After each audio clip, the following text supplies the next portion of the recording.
How's it going, Yankee fans? Welcome back to Fireside Yankees with your boys, Alex and Ryan. So, guys, Aaron Judge won the Roberto Clemente Award yesterday for his work off the field, the All Rise Foundation. Big shout out to Aaron Judge for all the work he's doing to help improve, future generations and help, kids become responsible citizens one day. I do really believe that he's doing some really great work, and I really commend him for all that effort he does off the field and obviously the dominance on the field. But he has some really interesting comments and indicating that really the Yankees are going to be making some moves this offseason. He said bigger moves are going to happen after this season comes to an end. And the World Series is over and free agency opens up. There's things that are going to happen. I think it's going to happen pretty quickly too, because teams are waiting. They're chomping at the bits trying to get after some of these really prominent pieces. We've heard the Juan Soto rumors. We've heard all the rumors about Yoshinobu Yamamoto. The Yankees have interest, and I don't think that it's going to be one of those quiet off seasons, right? You have Judge is 31 years old, in the middle of his prime, and Garrett Cole about to win a Cy Young Award. If you don't build around those two cornerstone pieces right now, you are simply wasting their time. You're simply wasting their current dominant selves, and I do believe that Hal Steinbrenner is committed to building a competent roster, if not an elite roster, around those two players. And there's so much more talent to go with it. This is not just the Aaron Judge and Garrett Cole show. I mean, they have so many great young players. They have some really solid veterans who are coming off bad seasons, I think will turn things around. I mean, listen to Sean Casey himself. He literally said on his own podcast yesterday that the Yankees need a big left-handed bat, and he thinks Juan Soto is the guy for them. So if the former freaking hitting coach is saying it, I think we can safely assume they're going to be in the race, Ryan. But what were your thoughts about Aaron Judge's comments saying that philosophical changes, player changes, there's a lot of change happening. The front office is working hard, but there are going to be some bigger moves on the way. Yeah, so one of the big things that I think really stands out is, as you mentioned, the fact that Aaron Judge came out and said there are bigger moves. I don't think Aaron Judge is in the business of coming out and saying something that will not end up being true. And on top of that, we do know that the Yankees have had interest in Juan Soto dating back to when he was originally traded in 2022. They had interest in him at the deadline.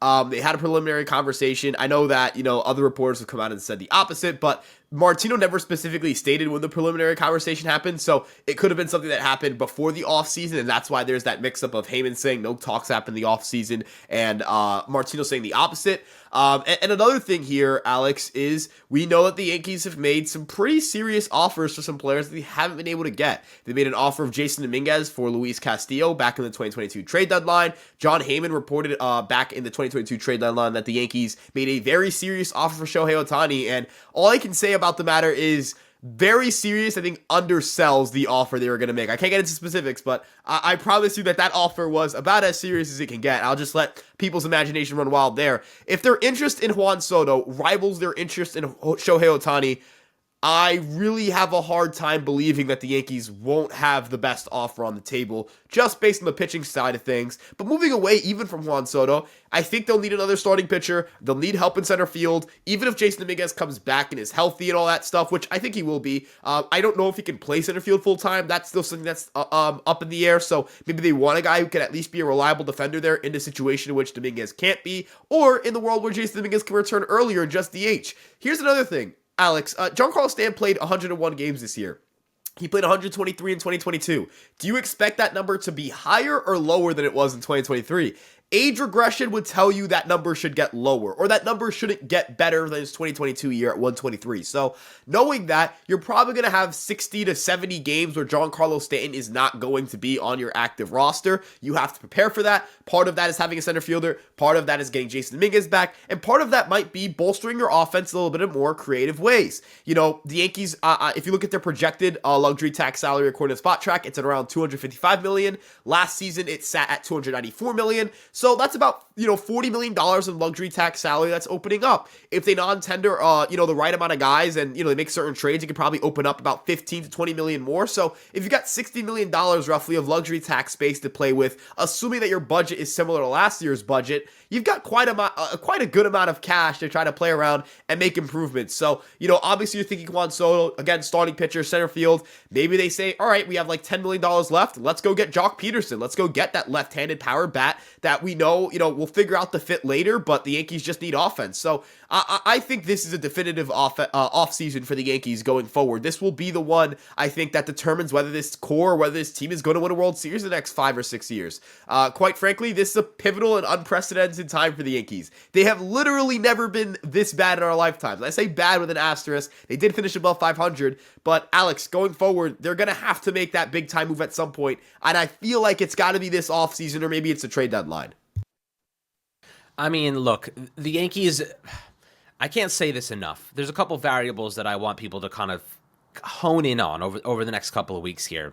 One is going to be youth, right? The youth on this team is going to be the catalyst for this team's success because ultimately they keep costs down. Oswald Peraza starting, keep costs down. Volpe starting, keep costs down. Austin Wells starting, keep costs down. Jason Dominguez, same thing.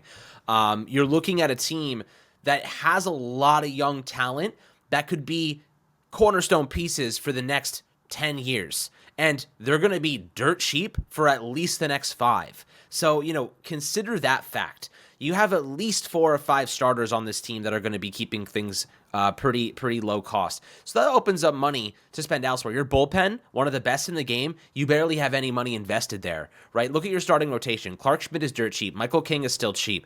Nestor Cortez is dirt cheap. Garrett Cole's obviously the only expensive one, and Carlos Rodon, who's expensive as well. But if he turns things around, he's going to hopefully, carry his weight. The Yankees have money. This is not a question if the Yankees have money. They do. They can afford it. They have over $50 million available this offseason, and they can clear more if they want to, in terms of letting arbitration guys go. Maybe they would trade some big contracts away, whatever. Like, there are ways to work around this, but at the same time, we've been towing the last luxury tax threshold line for years. I don't really know. I get everything over that amount you get taxed more on. But let's not act like the Yankees can't afford to go past that line, because they can. Hal Steinbrenner just hasn't wanted to do it. This may be the season he has no choice to, because look, you commit big money to Aaron Judge. You commit big money, to Rodon.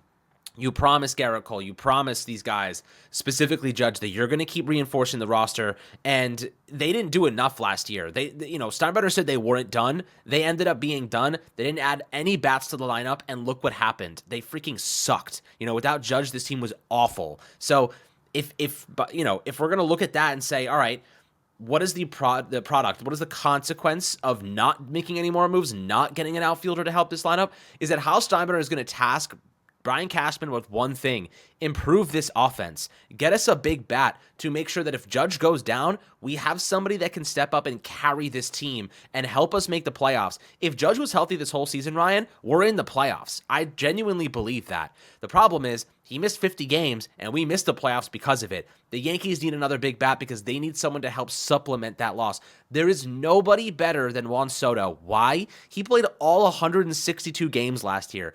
Out of every season he's played, he's barely missed any time. We're talking a game here and there for rest-related purposes. He is youthful. The verb I used before, he is youthful, and at the same time, he's also durable. Yes, he's going to be expensive, but guys, the Yankees can afford it. They have the money. The question is, are they willing to put their money where their mouth is and actually go out and get a guy that's not 38 years old, basically in a freaking wheelchair, can't hit anymore? It's over. You're investing in aging talent that is on the decline. $25 million per season on the decline. Why not take that $25 million, say, hey, let's take that money, roll it over into a guy that is 25, played 162 games last year, and was one of the best lefty bats on the planet, right? Seems like a pretty easy decision to me. If you have to give up prospects for it, there is nobody aside from Jason Dominguez that should be untouchable, in my opinion. That is the only player that I'm like, all right, because look, it's 1 year until Juan Soto hits free agency, and you extend the hell out of him. Why? We just extended Aaron Judge in a 9-year, $360 million deal at 30 years old. You extend Juan Soto at 10 years because he's 25. He's 25, guys. He's not 30. He's 25. And by the time he's 35 years old, he's still going to be a really great hitter. Is he a defensive liability? Absolutely. But he's such a good offensive player, it doesn't freaking matter. You can live with a couple of defensive runs saved lost there, because at the end of the day, he's going to step up to the plate and smash a 3-run homer in the second inning or the first inning, because that is what he does. He hits home runs. If the Yankees can get him to pull the ball a little bit more into that short right portion of Yankee Stadium, we're talking about a guy that's going to hit 35 plus homers a year every single season and get on base at a 40% clip, if not more, every single year. Like, you don't find these guys don't grow on trees, man. They don't become available that often, Ryan. Juan Soto's do not become available that often, and if the Yankees have a chance, like they missed out with Bryce Harper, and they missed out on Juan Soto, I am 100% feeling that this will be the biggest mistake that we make, right? Because at the end of the day, man, we're going to end up spending the money elsewhere. Like, the Yankees are going to spend money, and if they don't spend it on Juan Soto, just think about the mistakes that Brian Cashman can figure out how to make. He can make the mistakes, spend the money in bad places. Juan Soto is one of the only sure things that this market has to offer, and if they miss on a almost as close as you can get to a near guarantee in production to take risks on 38-year-old players or take risks on the guys that are coming off like one elite season like Cody Bellinger, who could absolutely regress to a much lesser version of himself, it would be catastrophically dumb. You know what I mean? There is a reason Sean Casey is saying Juan Soto is the preference. There's a reason that they need more lefty hitters. There's a reason these rumors are coming. There is smoke, right? There has to be fire. So, give your take on that. It would be just bewildering if they manage to mess this up because it is right in front of them.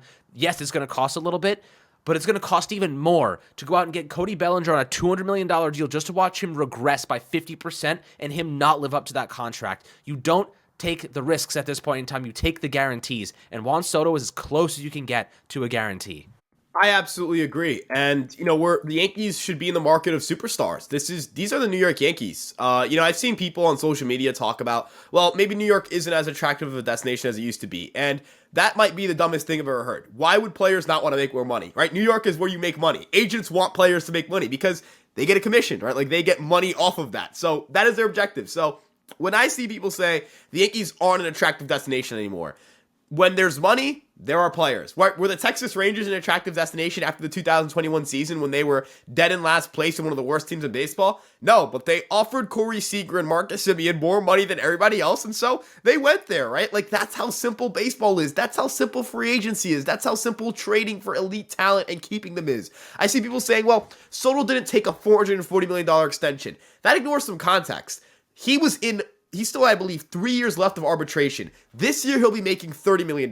So if he was going to take a $440 million extension that got rid of his arbitration years, he would have probably missed out on another $50 or $60 million. Now that he's made his arbitration money, giving him that like 480, 490, $500 million extension, I think he just wants to break the $500 million extension point. Give him that money. 12, 13 years. He's 25 years old.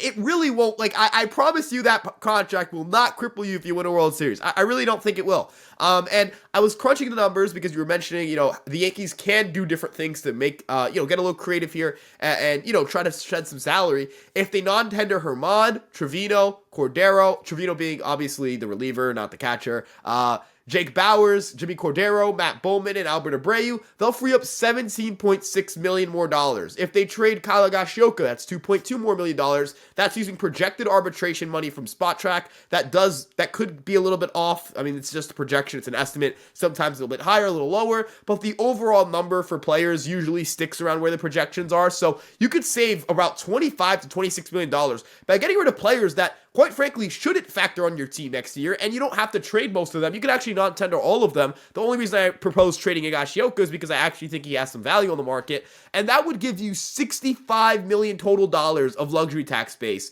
$60 million of total luxury tax space to work with. Juan Soto's going to get about $33 million in arbitration, so if you acquire him, you'll still have $27 more million to work with. What if they look in their bullpen and say, all right, maybe a guy like Tommy Canley, right? Because they have Canley, Loaiza, and Holmes all hitting free agency after next year. Maybe they move one of them, right? Try to open up some salary. Maybe they get a piece back that they're looking for. Maybe they swap him for a left-handed reliever. I don't know if you remember the Joely Rodriguez trade where they traded Joely. They got Miguel Castro back because they were looking for a guy who was right-handed like Castro, and the Mets needed a left-handed reliever like Joely. Perhaps they do something like that. It kind of kills two birds with one stone. That would open up even more money, right? So when you're looking at the Yankees bullpen, when you're looking at the Yankees financial situation, there is no reason why they shouldn't be in position to go out and make, smart, really just like savvy deals, sure, but then have that final, just that put you over the top move, that that move that makes you the New York Yankees once again. And I think that's the important thing here, Alex. I know that's sentimental. That's not really, focusing on objectivity and all that stuff. But I feel like trading for Juan Soto gives you that feel that you're the New York Yankees again, right? Like you are the Bronx Bombers. You are the throw money at players, get superstars. You are a hotbed for baseball talent. And of course, I mean, just imagining Juan Soto and Aaron Judge on the same team is incredible. And look, maybe that precludes him from signing Yoshinobu Yamamoto. I did an article today on Shota Imanaga. I told Alex I'd have a really tough time pronouncing his name. But, there are options on this free agent market in which they can still improve their pitching staff, even if they get Juan Soto and fail to get Yamamoto. The Yankees can't. What the Yankees can't do, I feel like, also is just get Juan Soto and call it an offseason. Not saying that wouldn't make them significantly better, because it would. But if you remember when they signed Garrett Cole, they didn't do anything else. They brought back Brett Gardner, but that was really it, right? And it was like, sure, you signed Garrett Cole, but you have to do the other things too. When they signed Aaron Judge, Anthony Rizzo, and Carlos Rodon, it's like, all right, you spent a bunch of money, but you still don't have a left fielder, and your third base situation is still kind of up in the air. They can't have an incomplete offseason. You've got money, you've got trade chips, you've got plenty of pitching, you've got a plethora of infielders. Go and trade. Get all your holes covered up. Get everything covered on your roster. Try to make sure you have as much depth as possible. I know that there are going to be positions that struggle. That's baseball. Guys are going to get hurt. Things are going to happen. But if you help with your depth, that is going to keep you alive so that when you get to the deadline and you're going to make another big move, you're ready to go. So that's how I view that. I don't know if you have anything else you wanted to add on, Alex. No, I mean, look, right now it's really about how aggressive this team is going to be, and I think they should be very. And Aaron Judge is clearly wanting to be involved. And I think that's the biggest indication that moves are going to be made, because Judge is saying bigger moves are happening. Like, look, it's one thing for him to be like, yeah, like we're going to try and reinforce the roster, but this guy is straight out coming and saying vocally that there are big changes coming. And if he's saying it, he is going to enforce it. He clearly sees problems in this front office, clearly sees problems in their strategy, and he clearly thinks this team has what it takes to get the job done. And they're not telling him to shut up, right, Ryan? Like, that's the thing that is kind of evident to me. They're not telling him, yo, Aaron, like don't promise these things, don't say these things because it makes us look bad if we don't do them. He's saying it because he's putting pressure on them to go make moves. He's putting pressure on them to make this team really, really good. And I respect that. That's what a captain does. He goes out there and makes it known, not just to the players, but to the front office that, we're not going to settle for mediocrity. You got to go out there and make moves and make this team better because you haven't been. And he's challenging them. And look, he actually has a little bit of power now because they've made him captain. They paid him a lot of money, and they're not telling him to keep quiet. So I feel like, these words from Aaron Judge are very meaningful, and I think that they're going to be accompanied by some big changes, and that could be a big trade for a guy like Soto or a signing like Yamamoto. We're going to see what happens. But, of course, my friends, we'll keep you guys updated, as always, on the Fireside Yankees podcast. Make sure to like and subscribe, and hit us up on social media. Always happy to have some good conversations below. Have a fantastic rest of your day, and we'll catch you guys on the next episode.